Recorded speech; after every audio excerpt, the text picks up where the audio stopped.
श्री स्वामी समर्थ. शुभरात्री सर्वांना. येता सोमवार जे आहे शेवटचा सोमवार आहे आणि त्या दिवशी उपवास करायचा का नाही, तर त्या दिवशी उपवास करायचा आहे. कारण सकाळी अमावस्या सुरू होणार आहे तर दुसऱ्या दिवशी मंगळवारी संपणार आहे. त्यामुळं पूर्ण दिवस उपवास करायचा आहे आणि 108 बेलपत्रसुद्धा अर्पण करायचे आहेत. चला तर मग त्या दिवशी शिवामूठ आहे सातूची. सातू म्हणजे काय सर्वांनाच प्रश्न पडतो.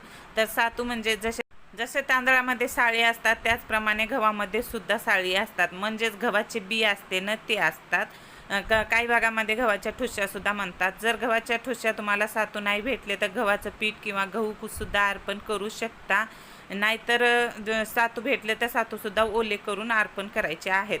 व्हिडिओ कसा वाटला नक्की कमेंट करून सांगा आणि आवडला असेल तर शेअर करा, जेणेकरून सर्वांना याचा फायदा झाला पाहिजे, सर्वांना माहिती झाला पाहिजे की शेवटचा सोमवार धरायचा का नाही. 5 सोमवार आलेला आहेत. श्री स्वामी समर्थ. जय जय स्वामी समर्थ. श्री गुरु